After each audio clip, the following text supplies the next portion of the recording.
Hello learners, ഇന്ന് നമുക്ക് പഠിക്കാനുള്ളത് ക്ലാസ് 11 സ്റ്റാറ്റിസ്റ്റിക്സിന്റെ സെക്കൻഡ് ചാപ്റ്ററായ കളക്ഷൻ ഓഫ് ഡേറ്റ ആണ്. ഈ ചാപ്റ്ററിൽ നമുക്ക് പഠിക്കാനുള്ള എന്തൊക്കെ കാര്യങ്ങളാണെന്ന് ചോദിച്ചു കഴിഞ്ഞാൽ ഇതാണ്: meaning and purpose of data collection, distinguish between primary and secondary data, mode of collection of data, differences between census method and sampling method, techniques of sampling, important sources of secondary data.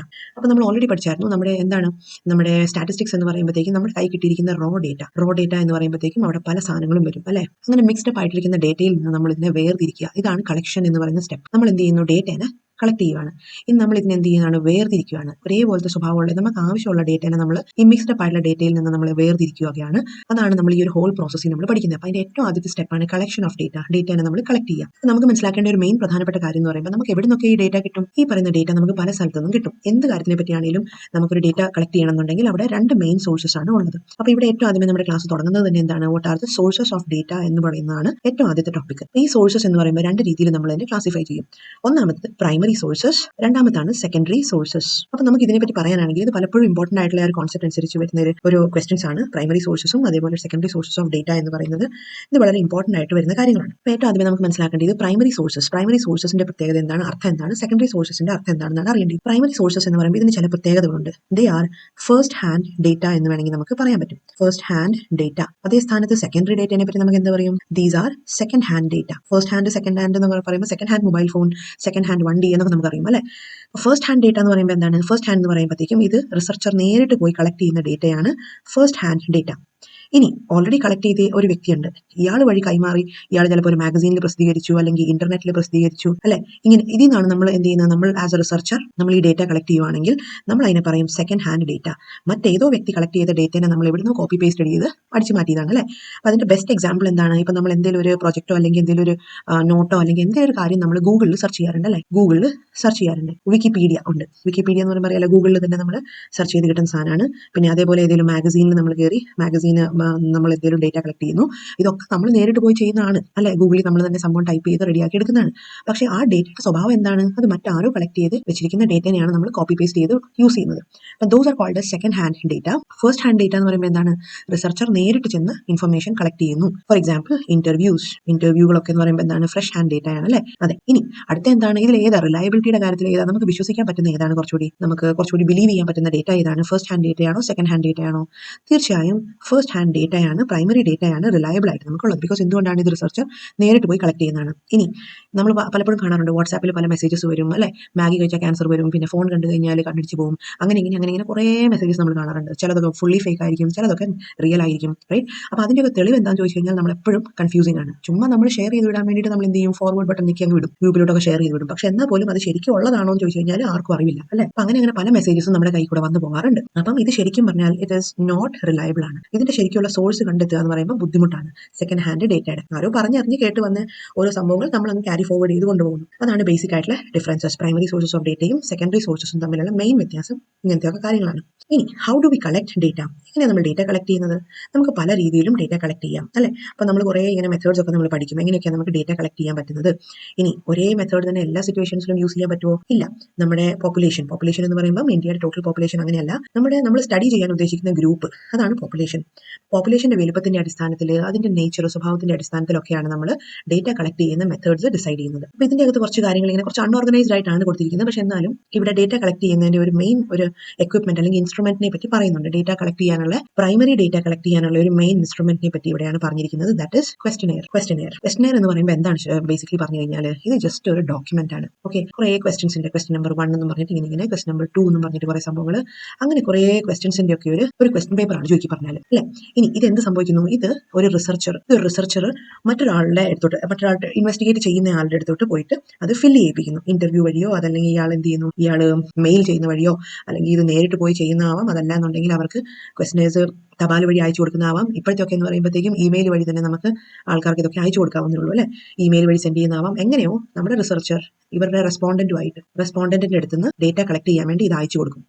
പണ്ടൊക്കെ ആയിരുന്നപ്പോഴത്തേക്കും ഈ സാധനം by post ആയിരുന്നു അയച്ചുകൊണ്ടിരുന്നത്. By post അയക്കും. അപ്പോൾ ഇത് respond ചെയ്യുന്ന ആൾക്കാർ എന്ത് ചെയ്യും?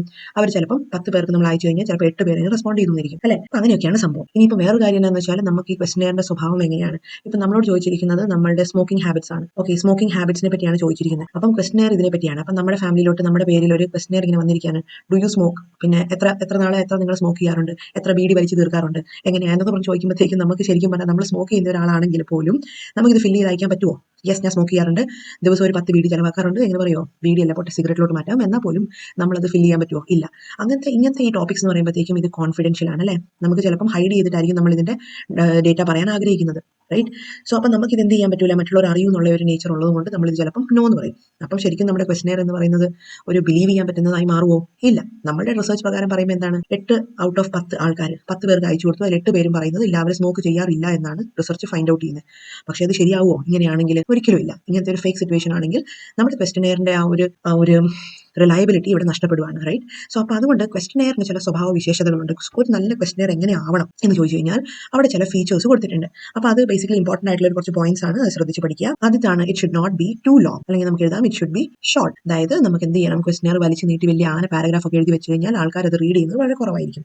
അപ്പോൾ എന്ത് വേണം, അത് വളരെ ബ്രീഫ് ആയിട്ടുള്ള രീതിയിൽ അതിന്റെ കാര്യങ്ങൾ മനസ്സിലാക്കുന്ന രീതിയിലുള്ള ക്വസ്റ്റൻസ് അതിൽ ആയിരിക്കണം. നെക്സ്റ്റ് ആണ് ഈസി ടു അണ്ടർസ്റ്റാൻഡ്. ഇപ്പോൾ നേരത്തെ പറഞ്ഞ പോലെ തന്നെ ക്വസ്റ്റനെയറിന്റെ സ്വഭാവം എങ്ങനെയായിരിക്കണം, അത് easy to understand type questions ആയിരിക്കണം. അതല്ലെങ്കിൽ വലിയ നമുക്ക് ഇംഗ്ലീഷ് അറിയാവുന്നത് കൊണ്ട് നമ്മൾ എങ്ങൊന്നും ആരും കേൾക്കാത്ത ബുദ്ധിമുട്ടുള്ള ഡിഫിക്കൽട്ട് ആയിട്ടുള്ള വേർഡ്സും ഒക്കെ ഇട്ട് നമ്മുടെ ഇംഗ്ലീഷിന്റെ കഴിവ് പ്രൂവ് ചെയ്യാൻ വേണ്ടിയിട്ട് നമ്മൾ വലിയ വലിയ വാക്കുകളൊക്കെ ഇട്ട് ഒരു ക്വസ്റ്റനെയർ പ്രിപ്പയർ ചെയ്താൽ അത് സക്സസ്ഫുൾ ആവണമെന്നില്ല. ബിക്കോസ് റെസ്പോണ്ടന്റിന് മനസ്സിലാവാൻ പറ്റുന്ന രീതിയിലുള്ള ക്വസ്റ്റനെയർ ആവണം. Next, the arrangement of questions. അതായത് ക്വസ്റ്റൻസിന്റെ അറേഞ്ച്മെന്റ് എന്ന് പറയുമ്പോൾ എന്താണ്, വളരെ നീറ്റ് ആയിട്ടുള്ള രീതിയിലാവണം.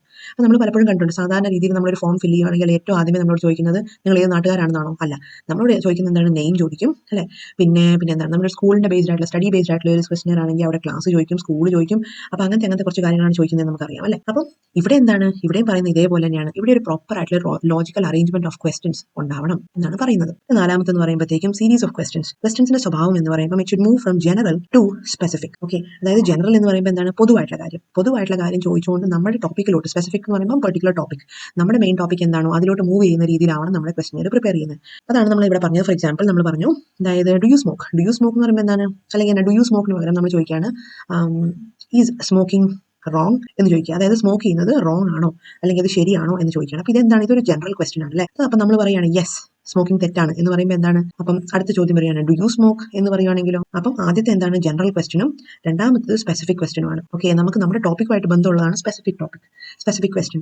അപ്പം നമുക്ക് വേണ്ട ആൻസർ ഇതാണ്, ഡു യു സ്മോക്ക്, നിങ്ങൾ സ്മോക്ക് ഉണ്ടെന്നുണ്ടെങ്കിൽ ഏത് ബ്രാൻഡാണ് യൂസ് ചെയ്യുന്നത്, യൂസ് ചെയ്യുവാണെങ്കിൽ തന്നെ എത്ര ബീഡി അല്ലെങ്കിൽ എത്ര സിഗരറ്റ് നമ്മൾ ഒരു ദിവസത്തിൽ കത്തിച്ച് കളയാറുണ്ട്, ഇതൊക്കെയാണ് നമ്മൾ അറിയേണ്ടത്. പക്ഷേ ആ ക്വസ്റ്റനിലോട്ട് എത്താൻ വേണ്ടിയിട്ട് നമ്മൾ എന്ത് ചെയ്യാണ്, ഒരു ജനറൽ ക്വസ്റ്റൻ ഇട്ടിട്ടാണ് നമ്മൾ സ്റ്റാർട്ട് ചെയ്യുന്നത്. അപ്പോൾ അതാണ് ഈ നാലാമത്തെ പോയിന്റിന്റെ മീനിങ്. നെക്സ്റ്റ്, ഫിഫ്ത്ത് പോയിന്റ് ആണ് the questions should B precise and clean. അതായത് ക്വസ്റ്റൻസിന്റെ സ്വഭാവം എങ്ങനെയായിരിക്കണം, വളരെ ക്ലിയർ ആയിട്ടുള്ളതും പിന്നെ അതുപോലെ വളരെ പ്രിസൈസ്, ഷോർട്ട് ആയിരിക്കണം. ഒത്തിരി നീട്ടി വലിച്ചുള്ള ക്വസ്റ്റൻസ് എന്ന് പറയുമ്പോൾ അത് റീഡ് ചെയ്തെടുക്കാനും അതിൽ നിന്നൊരു ആൻസർ ഫോം ചെയ്യാനും ഉള്ള ഒരു പാകത അല്ലെങ്കിൽ ഒരു പക്വത റെസ്പോണ്ടന്റ് ഇല്ല എന്നുണ്ടെങ്കിൽ നമ്മുടെ ക്വസ്റ്റനെയറിന്റെ അർത്ഥം ഇല്ലാണ്ടായി പോകും. പിന്നെ നെക്സ്റ്റ് ആണ് the question should not be ambiguous. അതായത് ആംബിഗ്യൂസ് എന്ന് പറയുമ്പോൾ എന്താണ്, confusing questions should be avoided എന്ന് വേണമെങ്കിൽ പറയാം.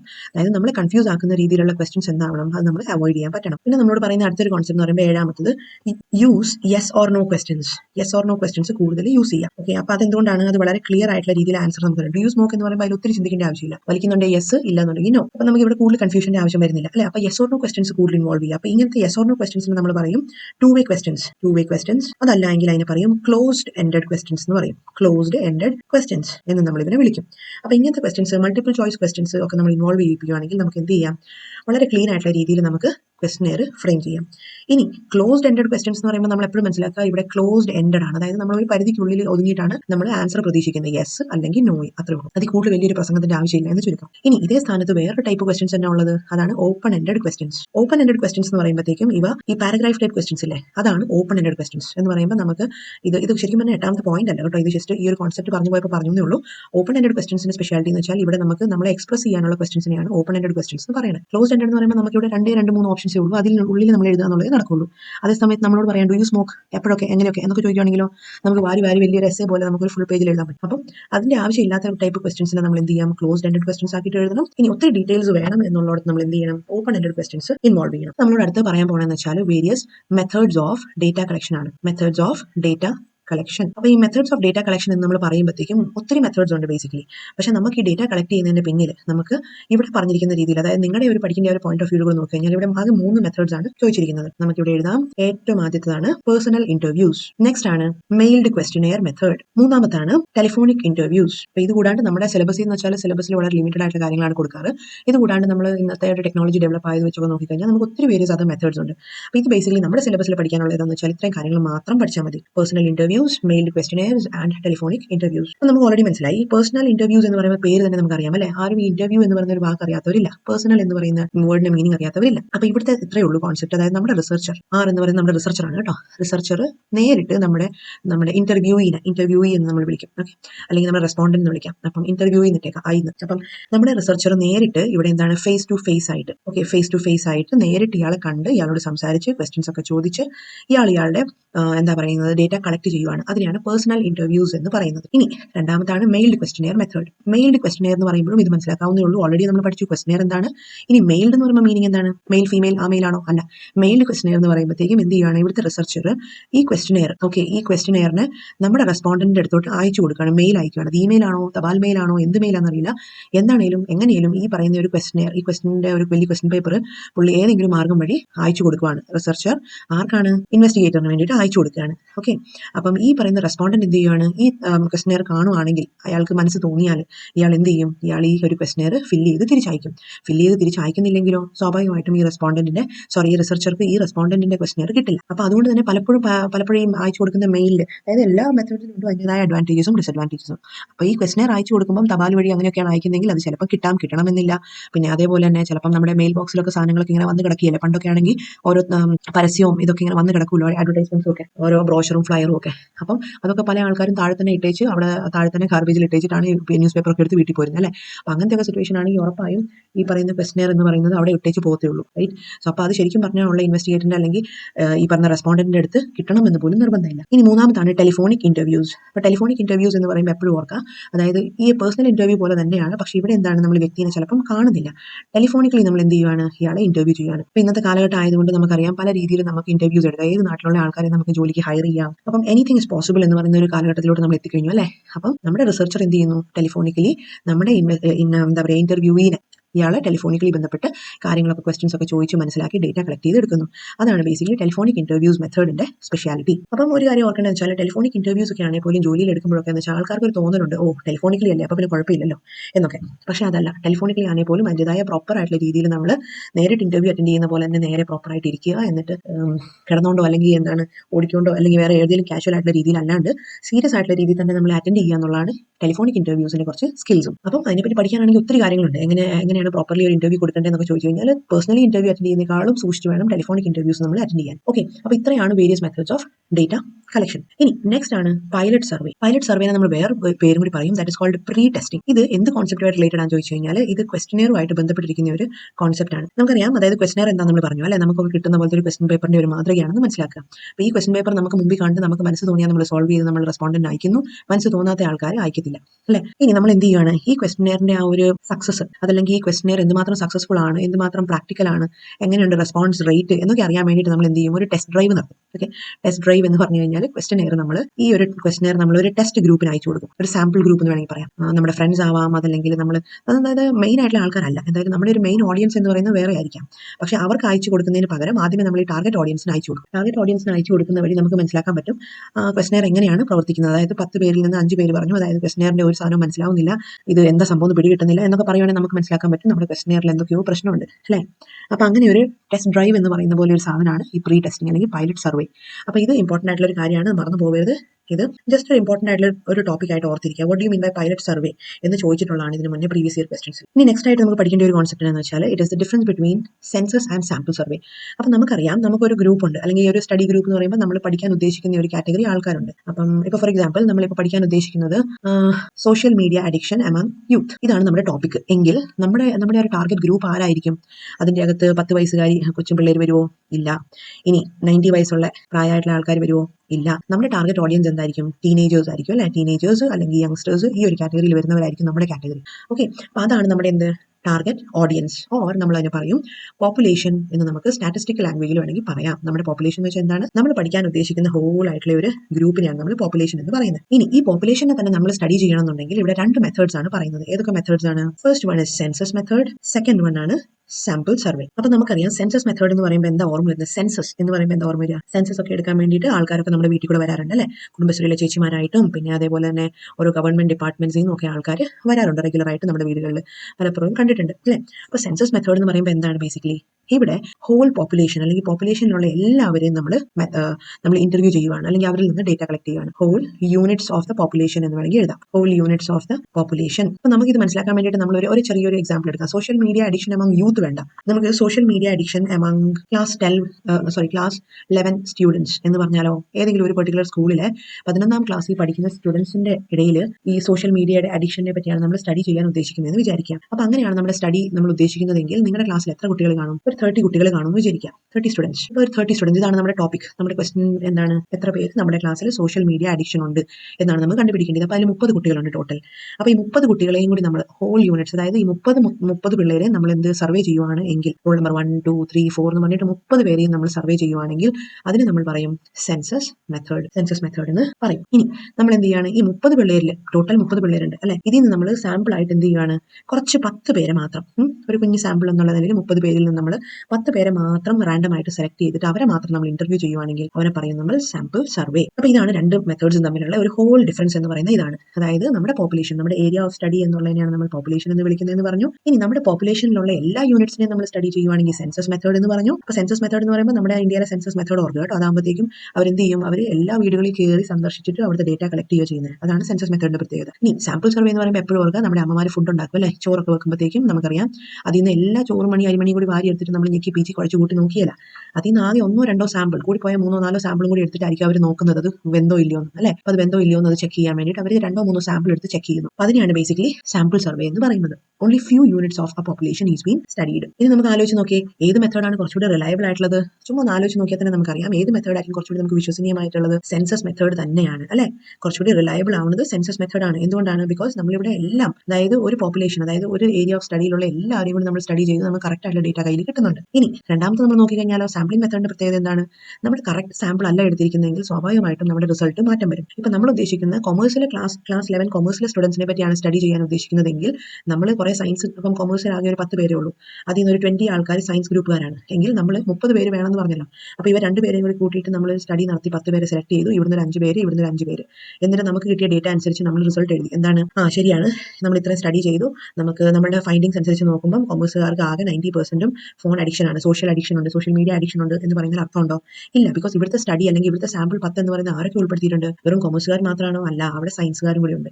അപ്പോൾ ഇതൊരിക്കലും നമുക്കൊരു റിലയബിൾ സോഴ്സ് ആയിട്ട് നമുക്ക് കംപ്ലീറ്റ്ലി എടുക്കാൻ പറ്റത്തില്ല. സാമ്പിൾ തെറ്റി കഴിഞ്ഞ് കഴിഞ്ഞാൽ നമുക്ക് അവിടെ പണി പാളും. അതാണ് സാമ്പിളിംഗ് സർവേയുടെ ഒരു drawback. It is not reliable. ഇനി നമുക്ക് അടുത്തൊരു കോൺസെപ്റ്റ് പഠിക്കാനുള്ള എന്താണെന്ന് വെച്ചാൽ ഇതാണ് സാമ്പിളിംഗിന്റെ കാര്യത്തിൽ തന്നെയാണ് പറയേണ്ടത്. അതായത് സാമ്പിൾ നമ്മൾ സെലക്ട് ചെയ്യുമ്പോൾ എങ്ങനത്തെ സാമ്പിൾ ആയിരിക്കണം? It should be selected at random. Random എന്ന് പറയുമ്പോൾ എന്താണ് മീനിങ്? എന്താണ് അതൊരു ഉദ്ദേശം വെച്ചുകൊണ്ട്, അതല്ലെങ്കിൽ ഒരു പേർപ്പസ്ഫുൾ ആയിട്ടുള്ള ഒരു സാമ്പിളിംഗ് ആവരുത്. ഇപ്പൊ ക്ലാസ്സിൽ ഒരു 30 പിള്ളേരുണ്ട്.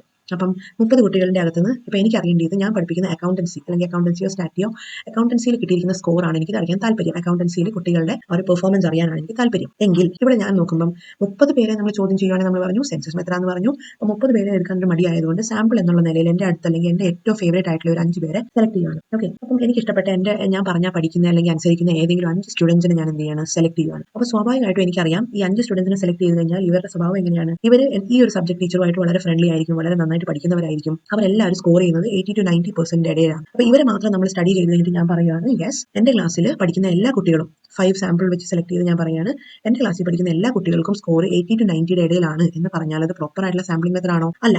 ഇവിടെ എന്താണ്? ഈ 5 പേരെ സെലക്ട് ചെയ്തേക്കുന്നത് പേർപ്പസ്ഫുള്ളി ആണ്. അതേ സ്ഥാനത്ത് ഞാൻ സെലക്ട് ചെയ്യുന്നത് റോൾ നമ്പർ 1 എടുത്തു, 3 എടുത്തു, 5 എടുത്തു, 7 എടുത്തു, അങ്ങനെ ഒരു രീതിയിൽ ഓഡ് നമ്പർ സീരീസ് പോയേക്കണം അല്ലേ? ഇനി അതല്ലെങ്കിൽ ഈവൻ നമ്പേഴ്സിൽ നിന്ന് ഒരു കുറച്ചെണ്ണം എടുത്തു. അപ്പോൾ അങ്ങനെ ഞാൻ എടുക്കുകയാണെങ്കിൽ എന്താണ്? ഇവിടെ ഇപ്പം ചിലപ്പോൾ എനിക്ക് ഇഷ്ടമുള്ള കുട്ടി കാണും, ഇഷ്ടമില്ലാത്തത് കാണും, ഒരിക്കലും പഠിക്കില്ലാത്ത കുട്ടി കാണും, നന്നായിട്ട് പഠിക്കുന്ന കുട്ടി കാണും.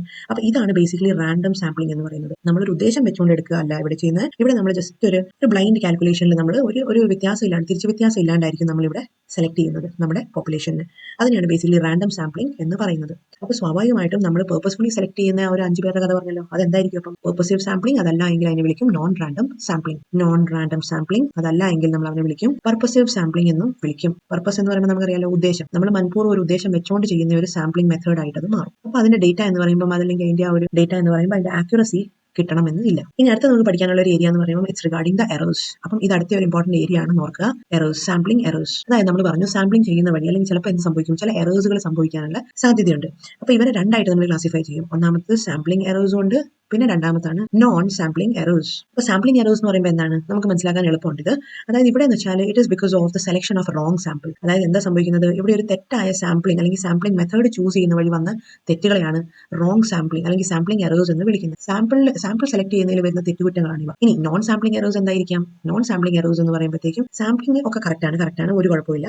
പക്ഷെ അതല്ലാണ്ട് വേറെ ഏതെങ്കിലും റീസൺ കൊണ്ട്, ഇപ്പം കറക്റ്റായിട്ടുള്ള സാമ്പിൾ സെലക്ട് ചെയ്തിട്ടില്ല, അല്ലെങ്കിൽ റിസർച്ചറിന്റെ എന്തെങ്കിലും ഇൻകേപ്പബിലിറ്റി ആണ്, അല്ലെങ്കിൽ അങ്ങനെ എന്തെങ്കിലും കാരണങ്ങൾ കൊണ്ട് വന്നിരിക്കുന്ന എറേഴ്സിനെയാണ് ബേസിക്കലി നോൺ സാമ്പിളിംഗ് എറേഴ്സ് എന്ന് പറയുന്നത്.